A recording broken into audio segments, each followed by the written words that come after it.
Ozone परत को नुकसान पहुंचाने वाली किरण, पहले सब हम किरण पूछे हैं। पराबैंगनी किरण, पराबैंगनी किरण, ओजोन परत को नुकसान पहुंचाने वाला तत्व क्लोरीन गैस सीएफसी।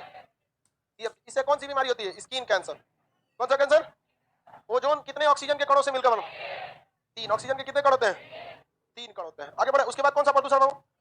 NO2 है। SO2 बता दिया था ना, स्टोन लिप्रोसिस के लिए। अब इसके बाद NO2, नाइट्रोजन डाइऑक्साइड। देखिए भाऊ, नाइट्रोजन जो होता है, सिंपल नाइट्रोजन की बात करेंगे तो नाइट्रोजन ज्यादा प्रदूषण नहीं करता है। नाइट्रोजन वायुमंडल में 78% है। नाइट्रोजन से किसी को कोई भी प्रॉब्लम नहीं होती है। नाइट्रोजन बहुत ही सीधा गैस होता है, ये पर्यावरण के लिए जरूरी होता है। यह आग को कंट्रोल करके रखता है, इससे ज्यादा आग नहीं लगती है, ये आग को फैलने नहीं देता है नाइट्रोजन। लेकिन नाइट्रोजन जब किससे क्रिया कर ले? ऑक्सीजन से, तो या तो नाइट्रोजन मोनोऑक्साइड बनाएगा, नहीं तो नाइट्रोजन डाइऑक्साइड बनाए, ये तो खतरनाक हो जाता है। नाइट्रोजन मोनोऑक्साइड, जब बिजली कड़कती है ना, जिसको क्या कहते हैं? बिजली कड़कना, लाइटनिंग, थंडर, लाइटनिंग कहते हैं,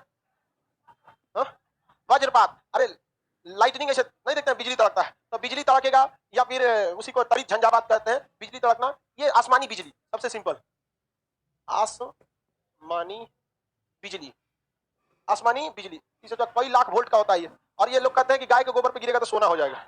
अरे भाई, गाय का गोबर छोड़ो ना, गाय पे भी गिर जाएगा तो सोना नहीं होगा। कोई लॉजिक है? सोना उसका क्या चीज? अरे गाय का गोबर सेल्यूलोज होता है, क्योंकि गाय पत्ती वगैरह खाती है। सेल्यूलोज को केवल सोना बना रहा है, तो देखो घोंचू चौका कोई आर पार नहीं रहता है। गाय का गोबर रहेगा तो सोना हो जाएगा। बिजली गिराना बहुत सिंपल सा चीज होता है, बहुत बड़ा नहीं होता है। एरिया कुछ तड़ित झंझावात वाले एरिया जो होते हैं, वहां पे बहुत अक्सर बिजली गिरती रहती है। लाइटनिंग स्टॉर्म को लगा दीजिएगा ऊपर तड़ित चालक को, तो बिजली अपनी ओर खींच लेगा। पता चला हम 2 बीघा में गोबर छीट के तड़ित चालक लगा देंगे, बिजली तड़केगा, पूरा 2 बीघा सोना। वाह, रावण से भी खतरनाक हो जाएंगे हम, लंका बन जाएगा वहां पर। ऐसा कुछ नहीं होता है, समझा गया? चलिए अब आगे देखते हैं। ये आसमानी बिजली में कौन निकलता है? Nitrogen monoxide. अब ये नाइट्रोजन डाइऑक्साइड जो होता है, ये भी एक मतलब प्रदूषण फैलाने वाली गैस है। ये वायुयान के से निकलता है। वायुयान, जो वायुयान जो होता है, उसके धुआं से कौन सी गैस निकलती है? नाइट्रोजन। तो ये भी प्रदूषण फैलाती है। समझ में गया कि नहीं?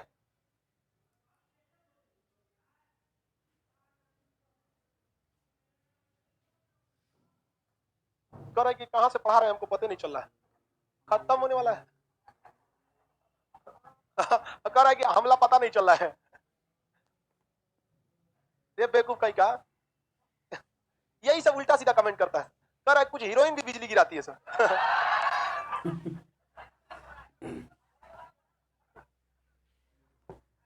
गिरवा ले अपने ऊपर, गोबर के भाव गिरेगा, गोबर के भाव भी नहीं बचेगा।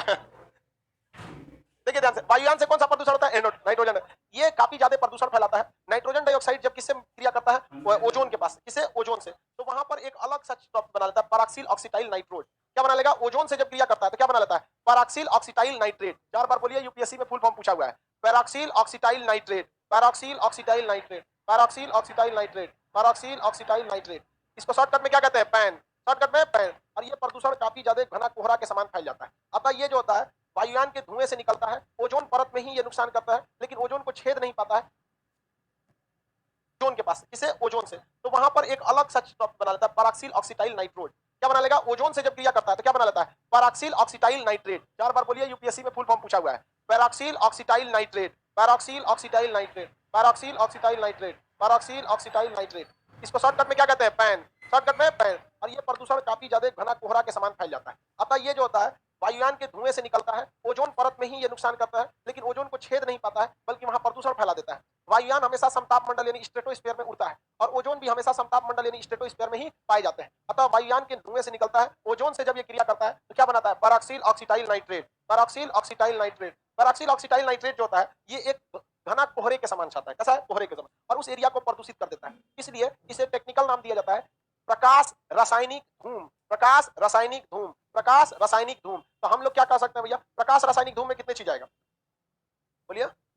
प्रकाश रासायनिक, रासायनिक धूम। धूम मतलब क्या होता है? कोहरा। धूम मतलब क्या होता है? कोहरा। कोहरा। इसमें कितने चीज आते हैं? 3 चीज, ध्यान से समझिएगा। पहला नाइट्रोजन ऑक्साइड, नाइट्रोजन डाइऑक्साइड। ये किससे क्रिया करेगा? ओजोन। क्या बनाएगा? पैराक्सिल ऑक्सीटाइल नाइट्रेट, पैराक्सिल ऑक्सीटाइल नाइट्रेट। इन तीनों को मिला देंगे तो इसी को क्या कहा जाता है? प्रकाश रासायनिक धूम। क्या कहेगा? प्रकाश रासायनिक धूम। क्वेश्चन पूछा था यूपीएससी में, प्रकाश रासायनिक धूम में किसे शामिल किया जाता है? Option A, B, C, D में था उपरोक्त सभी। क्या रहेगा? उपरोक्त सभी। आगे बढ़ जाते हैं। ये प्रदूषण कौन था? नाइट्रोजन। नाइट्रोजन की जो ऑक्साइड होते हैं, ये अम्लीय वर्षा भी करा देते हैं, क्योंकि ये जो होते हैं ओजोन मंडल में पाए जाते हैं। ओजोन के पास जब ये नीचे देखिए, सबसे ऊंचाई पर अगर नाइट्रोजन गैस जाता है तो समताप मंडल में कहां चला गया? समताप मंडल। क्या बना देता है वहां? पैन। समताप मंडल में क्या बना देता है? पैन। पैराक्सिल पैराक्सिल ऑक्सीटाइल नाइट्रेट, वहां उसे ओजोन की जरूरत पड़ती है। हाँ, वहां ओजोन की जरूरत अलग से जरूरत ही नहीं पड़ेगी, वहां ऑलरेडी क्या है, ओजोन है। भाई देखिए उसके गैस धुआं से क्या निकलेगा, नाइट्रोजन डाइऑक्साइड, और समताप मंडल में ऑलरेडी अवेलेबल है ओजोन, ऑलरेडी वहां क्या अवेलेबल है, ओजोन। ये दोनों क्रिया करके क्या बनाएंगे, प्रकाश रासायनिक धूम, क्या बनाएंगे, किसी पैराक्सिल ऑक्सीटाइल नाइट्रेट, इन तीनों को मिला देंगे क्या बन जाता है, धूम। लेकिन प्रकाश रासायनिक धूम। लेकिन नाइट्रोजन जब बहुत नीचे वायुमंडल में रहता है, यानी क्षोभ मंडल में, हम लोग किस मंडल में रहते हैं, क्षोभ, वायुमंडल की सबसे निचली परत कहलाती है क्षोभ मंडल। क्या कहलाएगा, क्षोभ मंडल, किसी को कोई दिक्कत नहीं है, क्षोभ मंडल। तो वहां पर ये बना लेता है HNO3, क्या बनाएगा, HNO3। तो नाइट्रोजन जो है वहां पर क्रिया करता है, HNO3 बना लेता है, HNO3। ये सबसे ज्यादा अम्लीय वर्षा कराती है। तो अम्लीय वर्षा में नाइट्रोजन ऑक्साइड का भाग, नाइट्रोजन डाइऑक्साइड का हाथ होता है कि नहीं, होता है, समझिए ध्यान से। नाइट्रोजन डाइऑक्साइड एक प्रमुख प्रदूषक गैस है, ये बहुत ऊंचाई पर जाती है, ओजोन से क्रिया करके क्या बना लेती है, पैराक्सिल ऑक्सीटाइल नाइट्रेट, और ये कम ऊंचाई पर हाइड्रोजन से क्रिया करके HNO3 बना लेती है। क्या करेगी, HNO3। तो जब कम ऊंचाई पर है तो ये क्या बनेगी, HNO3, और HNO3 पूरे हवा में क्या हो जाएगा, फैल जाएगा, और जब बारिश होगा तो वही HNO3 क्या करेगा, नीचे लेकर उतर जाएगा, और हमारे ऊपर क्या कर देगा, अम्लीय वर्षा। अम्लीय वर्षा में क्या हाथ पर जल जाता है, नहीं, वर्षा का जो pH 7 होता है वो 7 से घटकर 5.5 या 6 हो जाता है, तो अम्लीय वर्षा। तो नाइट्रोजन कम ऊंचाई पर प्रदूषण करता है कि अधिक ऊंचाई पर, दोनों पर। अधिक ऊंचाई पर नाइट्रोजन, अधिक ऊंचाई पर उड़ रहे वायुयान के धुएं से निकलने वाला नाइट्रोजन डाइऑक्साइड किससे क्रिया करेगा, ओजोन से, क्या बनाएगा, पैराक्सिल ऑक्सीटाइल नाइट्रेट। अगर हम इन तीनों को मिला दे, इसे पैन O3 और नाइट्रोजन डाइऑक्साइड, इन तीनों को सामूहिक रूप से क्या कहते हैं, प्रकाश रासायनिक धूम। लेकिन अगर ये कम ऊंचाई पर है तो कम ऊंचाई पर ये क्या बनाएगा, आपका HNO3। अब बताइए HNO3 अम्लीय वर्षा के लिए जिम्मेदार कौन, HNO3, अम्लीय वर्षा के लिए HNO3, अम्लीय वर्षा के लिए कौन जिम्मेदार, HNO3। किसी को कोई दिक्कत नहीं है, आगे बढ़े। अम्लीय वर्षा के लिए कौन जिम्मेदार है, HNO3। अब आप अम्लीय वर्षा का आइडिया लगा लिए, एसिड रेन जो होता है वो एसिड रेन का pH ज्यादा होता है या कम, 7 से कम। एसिड रेन जो होता है अम्लीय वर्षा, इसका जो pH वैल्यू होता है, पावर ऑफ हाइड्रोजन, ये किससे कम हो जाता है, 7। इसका pH जो होता है लगभग 5.5 हो जाता है, कितना हो जाता है, 5.5। तो अगर हम आपसे कहते हैं कि एसिड रेन यानी अम्लीय वर्षा, जो अम्ल को वर्षा, अम्लीय वर्षा, इस अम्लीय वर्षा के लिए जिम्मेदार कौन कौन गैस है, तो आपको SO2 पहले पढ़ाए थे, NO2 भी अभी पढ़ाए, लेकिन सबसे ज्यादा कौन कहलाता है, HNO3, इसके बाद NO2 और SO2, NO2 और SO2, ये सब में कोई दिक्कत नहीं, ये नहीं। अगर आप कहेंगे इसमें क्या नाम है, छोटे मोटे एग्जाम में तो NO2 और SO2 देता है, लेकिन बीपीएससी जब क्वेश्चन पूछा था तो उसमें कहा था इनमें से कौन सी गैस अम्लीय वर्षा के लिए जिम्मेदार है, उसमें SO2 था ही नहीं, NO2 ऑप्शन में था ही नहीं, जबकि सबसे ज्यादा जिम्मेदार कौन है, HNO3, सबसे ज्यादा जिम्मेदार HNO3। आप बताइए अम्लीय वर्षा के लिए सबसे ज्यादा जिम्मेदार HNO3, किसी को कोई दिक्कत नहीं। अम्लीय वर्षा जो होती है वनस्पति पेड़ पौधों को नुकसान करता है, क्योंकि जो मिट्टी का पीएच उससे क्या जाता है, बढ़ घट सकता है, जितना पीएच चाहिए उतना नहीं रह पाता है, इसकी वजह से नाइट्रोजन ज्यादा ऊंचाई पर प्रदूषण या कम ऊंचाई पर, कम ऊंचाई पर, किस ऊंचाई पर, कम ऊंचाई नहीं, कम और ऊंचाई दोनों पे करेगा। कम ऊंचाई पर कौन करेगा, HNO3, और अधिक ऊंचाई पर पैन या रासायनिक धूम, पैन कहिए या रासायनिक, क्योंकि ऊपर तो उड़ रहा है NO2, हवाई जहाज के धुएं से निकल रहा है NO2, और वहां उसको फ्री में मिल जा रहा है ओजोन, फ्री में क्या मिल रहा है, ओजोन मिल रहा है, और वही क्रिया करके बना देता है पैन, क्या बनेगा, पैन। आगे बढ़ जाए, अम्लीय वर्षा समझ में आ रहा है कि नहीं आ रहा, किसी को कोई दिक्कत। नाइट्रोजन के बाद इसके बाद कौन सा गैस है, कार्बन डाइऑक्साइड। अगला प्रदूषण कार्बन डाइऑक्साइड। चलिए यहाँ बताइए, आप वायु प्रदूषण में सबसे महत्वपूर्ण प्रदूषण वायु प्रदूषण होता है, एरोसोल पढ़ लिए थे, एरोसोल पढ़ लिए, एरोसोल पढ़ लिए। चलिए, carbon monoxide, sulphur dioxide, sulphur dioxide पढ़ लिए ना, CFC, NO2, यहाँ पढ़ लिया। अब क्या पढ़ना है, CO2, कार्बन मोनोऑक्साइड की डाइऑक्साइड, मोनोऑक्साइड तो पहले पढ़ा दिया, अब हमको क्या पढ़ना है, carbon dioxide, carbon dioxide, CO2, carbon dioxide. आप में से कितने लोग बता सकते हैं ये अम्लीय होगा कि उदासीन, कैसा होगा, अम्लीय, कार्बन डाइऑक्साइड अम्लीय होगा। यहाँ पर बताइए वायु से भारी होगा कि हल्का, वायु का अप्रोक्स 8.28 निकाले थे। तो ये देखिए ऑक्सीजन का अकेले होता है 16, और 16 दूनी 32, इससे सुना खाली ऑक्सीजन में 32 हो गया। अब 32 में 12 जोड़ेंगे तो 44, अतः यह भारी होता है किससे, वायु से। ब्रैकेट में 44 लिख देंगे तो समझ जाएंगे ना, वायु का कितना होता है एवरेज 28, और ये क्या होगा, भारी, रंगहीन गंधहीन स्वादहीन, रंगहीन गंधहीन स्वाद। ये अम्लीय होता है या क्षारीय या उदासीन, अम्लीय। कोई भी आप ड्रिंक पिएंगे, कोल्ड ड्रिंक, कौन सा, कोल्ड ड्रिंक, जो ठंडा करके पिलाता है उसे कहते हैं कोल्ड ड्रिंक। ये दो टाइप का होगा, या तो आपका होगा सॉफ्ट ड्रिंक, क्या होगा, सॉफ्ट ड्रिंक, और नहीं तो होगा hard drink. Hard drink, hard drink में गला जलता है क्योंकि इसमें CO2 मिला देता है, जैसे Pepsi, Sprite, Thums Up, Coca Cola, ये क्या है, हार्ड ड्रिंक है, क्या ये हार्ड ड्रिंक है। और भाई मैंगो फ्रूटी स्लाइस, माजा, ये कैसा है, सॉफ्ट ड्रिंक, कैसा है, सॉफ्ट ड्रिंक। तो लड़का सब ज्यादा प्रीफर करता है हार्ड ड्रिंक, लड़की प्रीफर करती है सॉफ्ट ड्रिंक, ये एक एवरेज। छोटे बच्चे प्रीफर करते हैं सॉफ्ट ड्रिंक, माजा वगैरह को। आई दोनों को मिला के पीजिए, कॉकटेल, समझ गया क्या कहलाता है, कॉकटेल। एक मूवी भी आई थी कॉकटेल, उसमें दो गो हार्ड ड्रिंक, एगो रहती है, एगो सॉफ्ट ड्रिंक, दो गो हीरोइन रहती है, कि नहीं, हाँ, अकेले को सैफ अली खान रहता है कि नहीं, कौन है बकलोला, जय वाला पूरा बकलोला ही। आप देखेंगे नहीं मूवी, वो क्या नाम है मूवी का, बुलेट राजा, कॉकटेल ही नाम है। उसमें कितनी हीरोइन रहती है, दो। अब हम मूवी देखे नहीं है, बट उसका थोड़ा बहुत हम पढ़ाई के टॉपिक की वजह से हमको मजबूरी में ऐसा ऐसा खोजना पड़ता है ताकि इजी आपको समझ में आए। कितना फुर्सत बैठा लेकिन मूवी देखेगा, हाँ, तो उसमें हम देखते हैं 2 हीरोइन रहती है, तो अंदाजा यही लगाएं, एगो हीरोइन बहुत नॉर्मल दिमाग की होगी, एगो बहुत खचरी होगी। ऐसा था क्या उसमें? कौन देखा है मूवी को, बताओ पहले वो देखे हो? दोनों एक के दिमाग की थी सब, एगो सीधा होगी, एगो बहुत होशियार होगी, बस दोनों मिला के क्या बना दिया? कॉकटेल। हाँ, कॉकटेल। दीपिका पादुकोण और दियाना, ये कौन हीरोइन है दियाना? ये कब आई है यार? ये सब तो फिल्म इंडस्ट्री वाले हीरोइन ऐसे लॉन्च कर रहे हैं जैसे लग रहा है मोबाइल लॉन्च कर रहे हैं। चलिए, आप कॉकटेल समझ में आ गया कि नहीं आ गया? चलिए, सॉफ्ट ड्रिंक में क्या CO2 मिलाएगा? हार्ड ड्रिंक में क्या करता है? CO2 मिला, और वो कैसा हो जाता है? अम्लीय। कैसा हो जाता है? अम्लीय हो जाता है। आगे बढ़ जाए, वो कैसा ड्रिंक हो गया? Hard drink. तो यहां तक तो CO2 समझ में आ रहा है। CO2 बहुत ही ज्यादा जरूरी है एक हार्ड ड्रिंक के लिए। किसकी जरूरत है? CO2। और कहां जरूरत है? प्रकाश संश्लेषण। इतना बड़का चीज भूल जाएगा लोग। संस खत्म हो रहे, सही लिखा है कि नहीं? सही लिखा। प्रकाश संश्लेषण के लिए भी जरूरी है कि नहीं है? हमारी जिंदगी जीने के लिए भी CO2 बहुत ज्यादा जरूरी है। मर जाएंगे हम लोग, एक दिन में मर जाएंगे CO2 अगर नहीं रहेगा। बहुत जरूरी है CO2। रात के टाइम पे अगर CO2 नहीं रहेगा, जो सोएगा सुतले रह जाएगा, मर जाएगा ठंड के मारे में। समझिए ध्यान। पृथ्वी जो है, इसके ये आप सूर्य से रोशनी प्राप्त करती है, सूर्य से। लेकिन सूर्य से जब रोशनी प्राप्त करती है, इसके चारों ओर किसकी परत है? वायुमंडल की। और इस वायुमंडल की परत में घूम रहा है CO2। CO2 जो होता है, दिन के समय ऊष्मा को आने देता है, दिन के समय ऊष्मा को आने देता है, और रात के समय जब ऊष्मा जाती है तो इसे जाने नहीं देता है। इसलिए दिन के समय हमारा पृथ्वी गर्म होता है सूर्य की रोशनी से, रात के वक्त में पूरी तरह से ठंडा नहीं होता है। वरना अगर ये CO2 को हटा दीजिएगा ना, पृथ्वी का टेम्परेचर -40 डिग्री हो जाएगा, सियाचिन ग्लेशियर हो जाएंगे। किसी दिन अचानक मान के चलिए CO2 छुट्टी पे चल गया, चलते हैं सवेरे आदमी कंबल के साथ बर्फ में जमल मिलेगा, हटाएगा तो कौन था भाई? खान सर, चल के दो समझ आ गया कि ना? कई लोग काम से। तो भाई पृथ्वी को गर्म रखने के लिए कौन जरूरी है? CO2। अदरवाइज में बहुत दिक्कत हो जाएगा। और अगर ये CO2 नहीं रहेगा ना, ये बहुत, देखिए भाई, CO2 दोनों ओर से रक्षा करता है। अगर CO2 हट गया तो वायु सूर्य की 100% ऊर्जा चली जाएगी पृथ्वी पर, हम लोग झोंस के मर जाएंगे। 80 डिग्री टेम्परेचर हो जाएगा पृथ्वी का। कितना हो जाएगा? 80 डिग्री। 100 डिग्री कौन चीज कर रहा है तुम मोबाइल लेके? बहुत तुम लोग को नहीं समझ में आता है कि ऐसे चक्कर पकड़ करेगा तो डिस्टर्ब होगा यहाँ पढ़ाने में। पूरा बैल है सब यहाँ पे, कोने में मटेरियल पलटेगा, कोनो पूरा घोंचू सब भैंस छोड़ के सीधे आया सब। लड़की यार बैठ जाएगी लेके दुका। वो तो आजकल की लड़की को ज्यादा बाल नहीं होता, मुर्गी बराबर बाल होता है, वो में से दुकाओ के। हम लोग के समय जो लड़की रहती थी उसका घुटना ले बाल रहता है यहाँ, जूड़ा बांधती थी, लगता था जैसे 2 मुड़ी है। अरे लगा डिस्टर्ब होता है वो, सामने चक्कर पकड़ मत किया करो। लाइव वालों को बोलते हैं, तुम ज्यादा कमेंट करेगा तो आदमी का ध्यान उधर चला जाता है। चलिए ध्यान समझिए, यहाँ पर आप CO2 अगर हटा देंगे तो पृथ्वी का दिन में टेम्परेचर क्या हो जाएगा? ज्यादा। क्या हो जाएगा? ज्यादा। और अगर रात के समय ये हटा देंगे तो लौटा के भेज देगा, जाओ लोग सब लोग, रात के समय एकदम ठंडा। तो बताइए CO2 जरूरी है कि नहीं है? लेकिन बहुत ज्यादा जरूरत हो जाता है तो गड़बड़ हो जाता है। समझ में कि नहीं? क्या ये क्या करता है? 2 समस्याएं उत्पन्न करता है। एक करेगा ग्रीन हाउस, दूसरा करेगा ग्लोबल वार्मिंग। ग्रीन हाउस और ग्लोबल वार्मिंग समझिए। ग्रीन हाउस क्या था? ग्रीन हाउस शब्द आर्हेनियस ने दिया। Green house, green house effect. Hindi में क्या कहते हैं? ग्रीन को कहते हैं हरित, हाउस माने घर, गृह, इफेक्ट को प्रभाव, ग्रीन हाउस इफेक्ट। देखिए आर्हेनियस ने इसको जब दिया था तो उसने इसका व्याख्या किया था सब्जी उब्जी की खेती पर। ठंड के दिन में ज्यादा टेम्परेचर बढ़ जाता है तो सब्जी वगैरह फसल क्या हो जाती है? बर्बाद हो जाती है। तो और खास करके भारत में तो उतना ठंड भी नहीं पड़ता है, तो जो ठंडे प्रदेश है वहां ठंड पड़ेगा तो सोचा सबका सब फसलें बर्बाद हो जाएगा। इसके लिए क्या किया गया? यहाँ जहाँ खेती किया गया, ऐसा मान के चलिए यहाँ पे कुछ खेती किया, अब यहाँ पे कुछ कुछ बो दिया यहाँ पर, अब इसको खुला छोड़ देंगे तो ये ठंड से क्या हो जाएगा? बर्बाद हो जाता था। अब इसमें क्या किया उन लोगों ने? इसके चारों ओर बांस लगा दिया, इसे बीच बीच में ऐसे बांस, और एक तिरपाल छा दिया इसके ऊपर। समझ गया? क्या छा दिया? तिरपाल।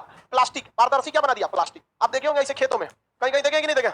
सब्जी की खेती हो रही है, उसको ऐसे क्या कर दिया? ढक दिया यहाँ पर। इससे फायदा क्या हुआ? वो अपना खुद का वायुमंडल बना लिया। देखिए कितना दिमाग लगा। ऐसे उसको उड़ा दीजिएगा तो उसका खुद का क्या हो जाएगा? वायुमंडल। और वो प्लास्टिक CO2 की तरह काम करेगा। सूरज की गर्मी को दिन में आने देगा और रतिया में उनको जाने नहीं देगा। कहा कि चाचा यहीं रुको, नीचे सब्जी बोया है। समझ में आई नहीं? तो नीचे में क्या बोया है? सब्जी। अब आप बताइए, लड़की लोग बताइए, काला रंग का तिरपाल डालेंगे कि हरा रंग का? पारदर्शी डालेंगे। कौन सा? बाबू हरा रंग का तिरपाल डालोगे रोशनी ज्यादा घुसेगा? नहीं। काला रंग के डालोगे भी नहीं घुसे। कैसा डालना है? पारदर्शी, ताकि ज्यादा से ज्यादा क्या हो सके? अंदर समझ आ गया कि नहीं? लड़की सबको ऑप्शन दीजिएगा ना, 2000 का नोट गिरा है, 500 का गिरा है, कौन सा उठाओगे? तो लड़की कहेगी 2000 वाला। दोनों उठाओ नहीं समझे? चलो ध्यान से देखो। तो वो प्लास्टिक कैसा होना चाहिए? पारदर्शी। देहात में बोलते हैं चिमकी। चिमकीली समझता है? चिमकीली है जी इधर? अरे व्हाइट टाइप का होना चाहिए, चिमकीली टाइप का। अरे उतना छोटा दिखा। तो उसमें क्या हो जाता है भाई? सूर्य की गर्मी आ जाती है, अब वापस जाएगी? नहीं जाएगी। पारदर्शी रहेगा तो वापस गर्मी नहीं जा पाता है। और आने के लिए कैसे आ पाएगा? क्योंकि कंटिन्यूअस। क्या हो गया जी? अच्छा चिमकीला है, ऐसा चिमकी है। अब देखो ये चिमकी आएगा ऐसे, हम इसे ओढ़ लिए तो दिन के समय में हमारा तापमान क्या होगा? धीरे धीरे आ जाएगा। रात के समय चिमकी में से गर्मी निकलेगा तो रात पूरा तरह ठंडा होगा। तो ठंड के समय में फसल क्या हो जाएगी? बच जाएगी। ठंड के समय फसल बच जाएगी। अंदर में क्या बोले हैं, फसल, सब्जी वगैरह बोएंगे। तो दूर से वो पारदर्शी प्लास्टिक, अंदर में हरी रंग की क्या रहेगी, सब्जी, तो दूर से कैसा दिखेगा, हरा। दूर से कैसा दिखेगा, हरा। भाई पारदर्शी होने पर जो चीज अंदर रहेगी वही क्या दिखेगी, हरा। अब उसी कलर, अब जैसे यहाँ देखिए मेरा पारदर्शी है, तो ये अंदर क्या दिखती है इसमें, गिलहरी। अब ये क्या है, पारदर्शी। अगर हम इस पे सूर्य की गर्मी आएगी तो इसका टेम्परेचर क्या रहेगा, जाते रात के समय यहाँ से टेम्परेचर निकल पाएगा, नहीं निकल पाएगा। तो पारदर्शी है, अगर ये पारदर्शी हरा रंग का तिरपाल साट देते तो दिखता अंदर कौन चीज है, नहीं। तो ये ऐसे ही बना दिया जाता है हरित गृह, ग्रीन हाउस। वो ग्रीन कलर का रहता है कि दिखता है, दिखता ग्रीन, उसको बनाया नहीं जाता, दिखता है ग्रीन उसमें, समझा क्या कि नहीं, वो तो उसका नेचुरल गुण है। वो कैसा दिखता है, ग्रीन, क्योंकि अंदर सब्जी है, सब्जी का कलर कैसा है, ग्रीन। अब मान के चलिए उस ग्रीन हाउस में सब्जी की कटाई कर दीजिए और अंदर हम बैठ जाएंगे तो ब्लैक हाउस लगने लगेगा। भाई जैसा अंदर कलर वैसा ही वो क्या होगा, दिखेगा। सब्जी काट दीजिए और सब्जी काटने के बाद हम बैठेंगे तो ग्रीन हाउस दिखेगा, कौन हाउस दिखेगा, ब्लैक हाउस। तो ग्रीन हाउस से क्या हो जाएगा, ब्लैक हाउस, इसमें हम आके बैठ जाते हैं, ब्लैक हाउस। समझ आया कि नहीं, किसी को दिक्कत, आगे बढ़े। तो ग्रीन हाउस एक अच्छा चीज, ग्रीन हाउस अच्छी चीज, ठंड के दिन में फसलों को बचा लिया। तो ग्रीन हाउस का इफेक्ट, ग्रीन हाउस किसकी वजह से हो जाता है, CO2 की वजह से। तो ग्रीन हाउस के लिए जिम्मेदार कौन गैस है, CO2। कौन गैस, CO2। ग्रीन हाउस का एक्चुअली में मतलब क्या होता है पता है, हम अगर बहुत नौटंकी करके नहीं बताए तो इतना बता दिए पढ़े लिखे लोगों के लिए। मान के चलिए आपको अपने परदादा को समझाना है, चाहे दादा को समझाना है, एकदम बूढ़ा पे खटिया पे बैठे 1960 की, उनको ग्रीन हाउस समझाना है, एक बात में समझाइएगा, उमस। ग्रीन हाउस का मतलब क्या होता है, उमस। वही तो हम बोलना चाह रहे हैं, उमस ही तो होता है, उसमें लिख दिए हैं, ठीक लिखा है जी, उमस। समझ में क्या, उमस ही क्या कहलाता है, ग्रीन हाउस। उमस क्या कहलाएगा, ग्रीन हाउस। ये किसके वजह से होता है उमस, CO2।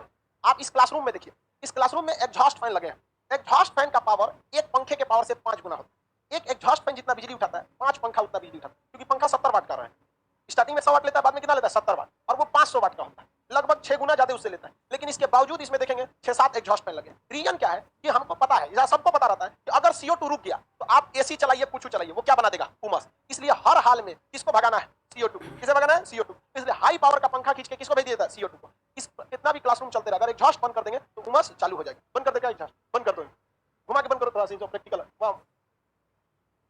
सारा एग्जॉस्ट बंद हो गया, ठीक है। 10 मिनट चलने दीजिए, 10 अभी थोड़ी असर करेगा, आधा घंटा बाद असर करेगा ना, चालू का तो बेहोश हो जाएगा सब। अभी जहां असर करेगा तो फिर एग्जॉस्ट फैन क्या होता है, जरूरी होता है। आगे बढ़े, किसके लिए जरूरी होता है, CO2 को बाहर निकाल। उमस का मतलब समझ आया, CO2 का मेन काम क्या होता है, उमस। CO2 का मेन काम उमस। ये छोटे पैमाने पर जब कभी होता है तो उसे कहा जाता है ग्रीन हाउस इफेक्ट। क्या कहा जाता है, ग्रीन हाउस। अगर हम यहाँ क्लासरूम का एग्जॉस्ट बंद कर दें तो कौन सा इफेक्ट आएगा, ग्रीन हाउस इफेक्ट, क्योंकि हर सांस में आप क्या छोड़ रहे हैं, हाँ, CO2। हर सांस में आप क्या छोड़ रहे हैं, CO2। समझ में आ रहा है कि नहीं आएगा, हर सांस में जब इंसान CO2 छोड़ रहा होता है तो ये CO2 क्या करता है, उमस। इसलिए आप देखिएगा किसी खाली कमरे में बैठेंगे तो गर्मी नहीं लगेगा, आप पंखा चलाइए चाहे नहीं चलाइए, उसी खाली कमरे में आप 10 आदमी को घुसा दीजिए, वो क्या छोड़ेगा, हर सांस से CO2। और CO2 गर्म गैस होती है, उमस होती है, इसलिए आप सांस छोड़ के देखिएगा क्या होगा, गर्म लगता है। CO2 का टेम्परेचर गर्म, फूकेगा तब ठंडा होगा। बकलोल प्रेशर से करने पर कोई का टेम्परेचर घट जाता है, ऐसे फूकेगा ना तो क्या लगेगा, ठंडा। तो आप देखिए किसी चीज को अगर ठंडा करना तो नहीं फूकता, क्योंकि तेज प्रेशर बढ़ा देंगे हवा का टेम्परेचर घट जाता है। किसी की आंख में कुछ पतिंगा घुस गया है तो उसको सेकने के लिए धीरे से छोड़ेगा, जैसे रुमाल छोड़ कर सेक, नहीं समझ आ गया। ये सब केमिस्ट्री का टॉपिक है, बायोलॉजी का थोड़ी है। चार्ल्स बाल्स का नियम पढ़े हैं, यही तो बोल रहा था सब। तेज फूकिएगा तो ठंडा हो जाएगा, धीरे फूकिएगा तो गर्म लगेगा। ये ग्रीन हाउस समझ में आ गया। किसी छोटे पैमाने पर, किसी छोटे एरिया पर उमस क्या करना है, उमस, उसे क्या कहते हैं, ग्रीन हाउस। क्या कहेंगे, ग्रीन हाउस। किसी को दिक्कत। लेकिन अगर बड़े पैमाने पर हो गया तो ग्लोबल वार्मिंग। बड़े पैमाने पर, ग्लोबल मतलब पूरी दुनिया हो गया, ग्लोबल वार्मिंग। वार्मिंग मतलब क्या होता है, गर्म हो जाना, विश्व तपन। ग्लोबल वार्मिंग को क्या कहते हैं, वैश्विक तपन। ठीक लिखा है जी, सही है, तपन, वैश्विक तपन। ये क्या चीज है, ग्रीन हाउस का बड़ा रूप। ग्रीन हाउस का क्या है, बड़ा रूप। अब बताइए उतना बड़ा तिरपाल छाएंगे आप, उतना बड़ा तिरपाल कहाँ आएगा पूरा पृथ्वी के लिए, तो तिरपाल का काम कौन कर देता है, CO2। कौन करेगा, CO2। तो ग्रीन हाउस का बड़ा रूप क्या कहलाता है, ग्लोबल वार्मिंग। इससे उमस क्या होती है, बढ़ती है। उमस क्या होगी, बढ़ेगी। समझ में आ गया कि नहीं आ गया। तो ग्लोबल वार्मिंग शब्द क्वेश्चन पूछेगा, बैली बोकल ने दिया। किसने दिया, बैली बोकल। आर्हेनियस दिया, वो कभी नहीं पूछेगा आपको, याद करके डिलीट कर दीजिए। कौन दिया था, भूल गई, उसको मत याद करिए, आर्हेनियस। ये याद करिए, कौन सा, ग्लोबल वार्मिंग। किसने दिया, बैली बोकल। Green house, global warming.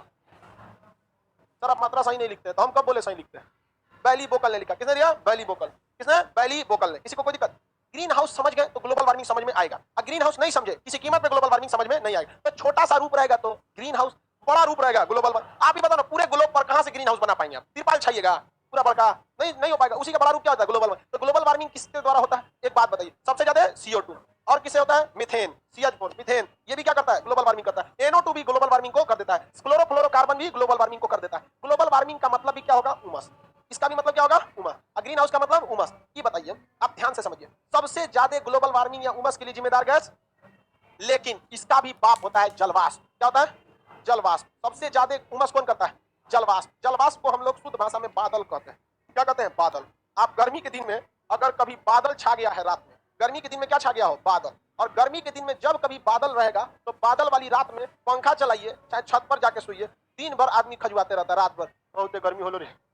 देखते हैं देहात में आदमी छत्ते पे चढ़ जाएगा, वो लकड़ी का बेना डोलाते रहेगा, बहुत गर्मी हो रही है आज। तो बारिश होने से पहले देखिएगा उमस बहुत भयानक होगी। तो देहात के आदमी को ग्लोबल वार्मिंग पता नहीं है, लेकिन उमस देख के बता देगा कि बारिश होने वाला हो, बारिश होने वाला है। तो सबसे ज्यादा कौन ग्लोबल वार्मिंग करता है? जलवाष्प। और यही बादल बरस जाता है तो ऊपर से जलवाष्प खत्म, अब वो जो गैस बनाया था वो क्या हो जाता है? निकल जाता है। निकल जाएगा कि नहीं निकल जाएगा? पृथ्वी गर्म है, यहाँ देखते हैं खाना पीना, होटल बन रहा है, कहीं चूल्हा जल रहा है, ये सब टेम्परेचर उड़ के कहाँ जाता है? हवा में। कहाँ जाता है? हवा में। इतने होटल है, गाड़ियों का धुआं, ये सब टेम्परेचर कहाँ जा रहा है? हवा में। हवा में जा रहा है। हवा में अगर बादल छा गया, जाने देगा नीचे के लोगों को क्या लगेगा? उमस। क्या लगेगा? उमस। अब जब बारिश हो जाएगी सारा बादल बदल गया और सारा गर्मी चला गया वहां। समझ गया कि नहीं? ये तिरपाल हट गया। हाँ, तिरपाल क्या हो गया? हट गया। तो हर हमेशा तो बादल छाया नहीं रहता है, और बादल कोई गैस का नाम थोड़ी है जी, इसका कोई बादल गैस का नाम नहीं है। तो जब क्वेश्चन ऐसे पूछ देगा CO2 ज्यादा की जलवाष्प, तो क्या मारेंगे? जल। लेकिन कभी कभी ऑप्शन में जलवाष्प रहता है, कभी कभी इसमें ऑप्शन में क्या रहता है? जलवाष्प। और ज्यादातर में क्या रहता है? CO2। इससे दिक्कत क्या है? गर्मी बढ़ जाएगी तो दिक्कत क्या है? रियल में समझिए तो हम लोगों को कोई भी दिक्कत नहीं है, कोई दिक्कत नहीं है हम लोगों को। स्पेशली यूपी बिहार की बात करें, ज्यादा दिक्कत हम लोग को नहीं आएगा। दिक्कत उन्हें आएगा जो बर्फीले क्षेत्र में है या समुद्र के किनारे है, क्योंकि बर्फीले क्षेत्र में बर्फ पिघलेगा, बर्फीले क्षेत्र में बर्फ पिघलेगा, और जब बर्फ पिघलता है तो बड़का बड़का बर्फ का चट्टान क्या होता है? पहाड़ पिघलेगा, और वो इतना तेज लैंडस्लाइड होगा कि उत्तराखंड जैसा तबाही लाएगा। तो हमें ज्यादा दिक्कत है कि उत्तराखंड के लोग को वहां तबाही ले आ देगा वहां पर। और अगर पूरी दुनिया में ग्लोबल वार्मिंग होने लगे, पूरी दुनिया में, तो अंटार्कटिका एक पूरा का पूरा महाद्वीप है, पूरा का पूरा क्या है? महाद्वीप। और महाद्वीप पूरा पिघल जाएगा तो समुद्र का लेवल क्या हो जाएगा? ऊपर। समुद्र का लेवल ऊपर, तो मुंबई के किनारे जितने शहर हैं वो डूबने लगेंगे। पूरा नहीं डूबेगा, तनी सा कमर इतना डूब जाएगा। तो भाई किचाइन हो जाएगा कि नहीं? पूरे शहर में परमानेंट कमर इतना पानी लग जाएगा, उतना एरिया बर्बाद हो जाएगा। ताज होटल इतना सुंदर होटल है, उसमें आदमी पॉइंट उठा के जाएगा, होटल रूम खाली हो तो कहेगा कि पहला तल्ला पे महंगा है, ग्राउंड फ्लोर पे रह जाओ में तैरते रहिए ग्राउंड फ्लोर पे। तो ग्लोबल वार्मिंग से बहुत ज्यादा दिक्कत होने वाला है। हालांकि सरकार या कंपनी ग्लोबल वार्मिंग पे बहुत काम कर रही है। जितना ईंधन जलाइएगा CO2 निकलेगा, उतने ज्यादा ग्लोबल वार्मिंग होगा। और हम लोग मजबूरी में ग्लोबल वार्मिंग करने के लिए जानबूझ के CO2 निकालना हमारी मजबूरी है। पहले तो सांस वाला जो CO2 निकलता है पेड़ पौधा खत्म कर देता है, इससे दिक्कत नहीं है। लेकिन दिक्कत क्या है? जो हम लोग वाहन चलाते हैं, वाहन मतलब क्या चीज होता है? कार, गाड़ी, जितना भी कुछ भी चलाइए ETC। यहाँ पर आप बताइए इसमें क्या जलेगा? फ्यूल। साइकिल कौन बोल रहा है? मोटरसाइकिल बोल। आप ईंधन जलाइएगा, आप बताओ बाबू ईंधन के अंदर क्या निकलेगा? Carbon monoxide. कार्बन मोनो, ये तो ससुरा जाने ले लेगा, ये क्या करेगा? जान ले लेगा, दिक्कत हो जाएगा। इसलिए गाड़ियां जो होती हैं उन गाड़ियों में एक मशीन लगी होती है छोटी सी, कैटेलिटिक कन्वर्टर कहते हैं। क्या कहते हैं? Catalytic converter. हर गाड़ियों में क्या लगा रहेगा? Catalytic converter. वो कैटेलिटिक कन्वर्टर इसमें एक एक्स्ट्रा ऑक्सीजन जोड़ देता है और ये क्या बन जाता है? CO2। ये ससुरा बहुत खतरनाक। और ये प्रदूषक, ये क्या करेगा? मौत। ये आ गया तो क्या कर देगा? मौत। और ये क्या करेगा? Global warming. क्या करेगा? Global warming. अब बताइए ज्यादा टेंशन वाला कौन है? CO मारिए देगा यहाँ पर। ये बताओ बाबू, पूरे कहीं गली मोहल्ले कहीं पे भी चले जाइए, गाड़ियां हैं, गाड़ियां घूम रही, उन गाड़ियों से क्या निकल रहा है? रियल में कार्बन मोनोऑक्साइड। अगर उनको ऐसा ही छोड़ दिया जाएगा तो मोनोऑक्साइड करेगा, बहुत ज्यादा मोनोऑक्साइड होगा, लोग सड़क पे धाए धाए गिरेगा, लोग समझ में आएगा? तो उसमें क्या लगा दिया जाता है? Carbon catalytic converter. क्या लगेगा? कैटेलिटिक कन्वर्टर जो होता है, कैटेलिटिक कन्वर्टर वो कार्बन मोनोऑक्साइड को किसमें बदल देता है? Carbon dioxide. किसमें? Carbon dioxide. तो कार्बन डाइऑक्साइड में बदलना जरूरी है कि नहीं?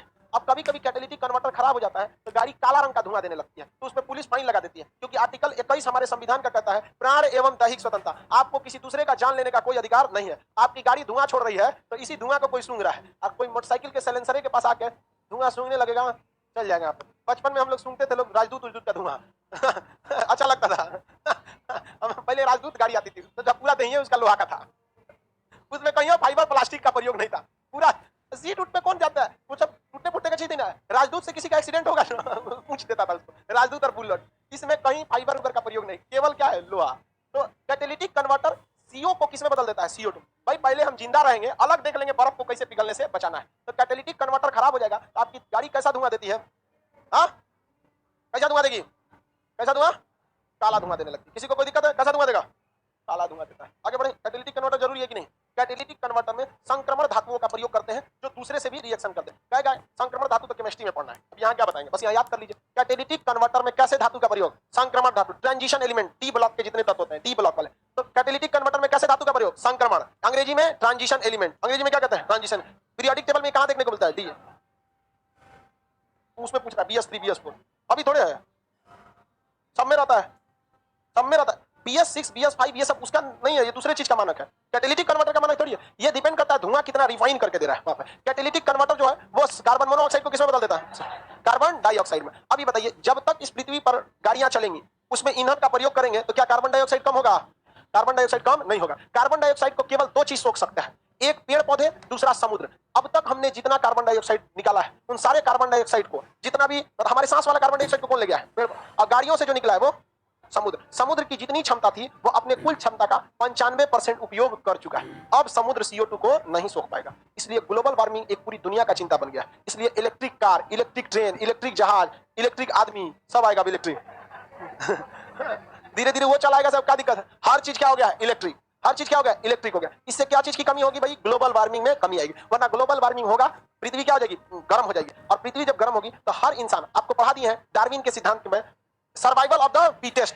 हम लोग जो जिंदा हैं इसी पर्यावरण के हिसाब से फिट है। इसका टेम्परेचर अगर बढ़ा देंगे तो फिर हमारे लिए फिर संघर्ष शुरू हो जाएगा सर्वाइवल के लिए, और सर्वाइवल के संघर्ष में सबसे ज्यादा जान जाती है। तो अभी जो पृथ्वी का जितना टेम्परेचर है, चाहे कश्मीर हो जाए चाहे राजस्थान हो जाए, जो राजस्थान में जिंदा है वो वहां के लिए सर्वाइवल ऑफ द फिटेस्ट है, और जो कश्मीर में है वो वहां के लिए सर्वाइवल ऑफ द फिटेस्ट है। तो डार्विन का सिद्धांत उलट जाएगा, पूरा बर्फ पिघल जाएगा, समुद्र का लेवल उठ जाएगा। तो मुंबई में जो लोग हैं या मुंबई का जो जनसंख्या है वो उस हिसाब से सर्वाइवल ऑफ द क्या है? फिटेस्ट। वहां पानी भर देंगे ठेवना भर का, पता चला पीछे जाना पड़ेगा, मुंबई को एगो नया बसाना पड़ेगा। वो नहीं, कचाइन में से पानी हिल जाएगा, मुंबई आ गया। इसे समझ आ गया कि नहीं? ग्लोबल वार्मिंग समझ आ गया? अब नेक्स्ट मंडे को समझा देंगे।